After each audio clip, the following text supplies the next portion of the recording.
So hi everyone, hope you're doing really well. The question is, where did the property journey start for us?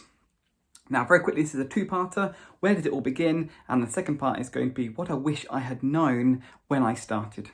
Now, if you're new here, my name's Josh Harrison. Welcome to our channel. We're documenting our own property investing journey, but also offering hints and tips for those who are likely to want to get started themselves. So if that's you, please feel free to subscribe and at any point ask your questions and drop your comments down below. Where does it all begin? I have to really take you back to sort of circa 2016. Beck and I had made the promise to ourselves very early on that we were going to overpay on our mortgage as much as we possibly could, with the idea being that our mortgage payments would be as small as possible. Rebecca could give up her job, and if we were best with children and they came along, she'd be able to stay at home, be a mum at home. That was our plan. We'd overpaid heavily on our mortgage, which meant our debt was going down, but also kind of unconsciously to us really, house prices were also going up, which meant we had a little bit of a gap and there was some equity for us which we were able to refinance. That was a little bit of our start of our seed capital. Also, at this time, I came across a colleague at work, married, 2 children, and really liked her, got chatting. And she mentioned to me that her husband sort of was maybe facing redundancy and they're going to be, perhaps in coming months, they're going to be at a crossroads what to do. Just sort of mentioned it. The intervening months passed and I was attending property networking events. And on one of these events, I happened to be the lucky winner of 2 tickets to a 1-day property investing course. 2 free tickets that I had won at an event. And I then mentioned to this colleague at work and said, look, I'm not sure how it's going with your husband. I know you talked about going down the corporate job route or perhaps setting your own business.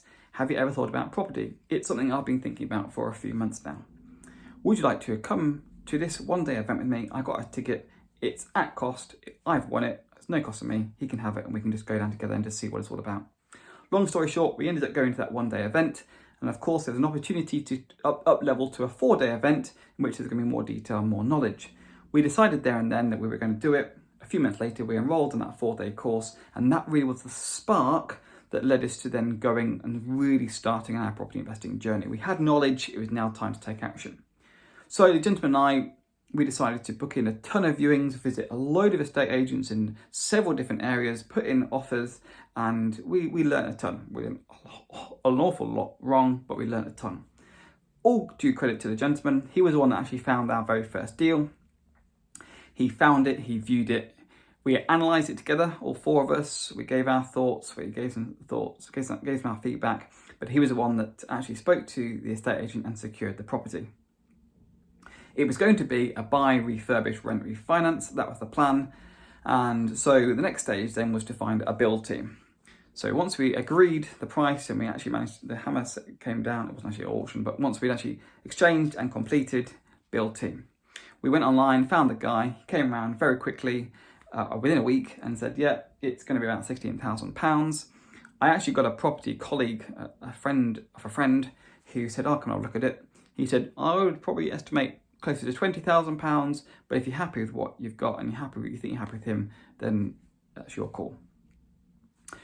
Work began. Just before it did, we received an email from the builder, came with a little bit of money for the skips and for the road licence and for some starting materials. Not a problem, and we sent the money across. A few days later, can we have a bit more money, please, for a few more materials to keep the job moving forward? Not a problem, we sent the required money over.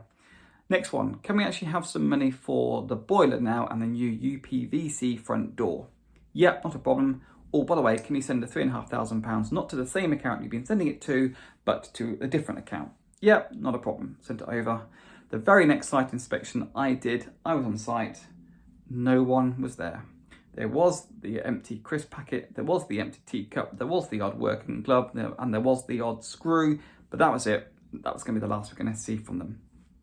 We spent the best part of 6 months writing to them, asking for 1 or 2 things, either a complete refund or the boiler and the front door, both of which never materialised. And I say after around about the 5-month mark, 6-month mark, we decided that it was time to cut our losses. We're now going to move from a plan A, buy, refurbish, rent, refinance, to a plan B, buy and sell, which is what we did. We then managed to find another builder and another build team. They came round and it was about £25,000 worth of work because some of the previous work had to be undone and then redone. and we then put it on the market for sale, managed to get it sold, and all in all, it took 18 months to turn a £2,000 profit. Now, this was fairly traumatic for both families concerned.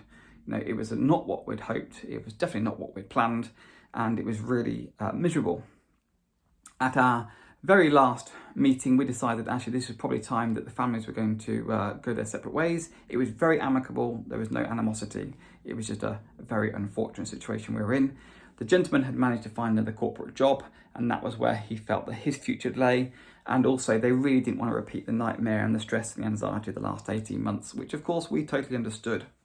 Our mentality was a little bit different. I'm not saying it's right or wrong, it was different. Our mentality of, well, if we can make £2,000 worth of profit with all those mistakes, then imagine what we can do the second time round. This is worth trying again. And that's what we did, and that's what we've continued to do, and try and improve every single project going forward. The question is, well, what would we have done differently? What would I wish I had known right at the beginning? And that's going to be our next video, so stay tuned to that.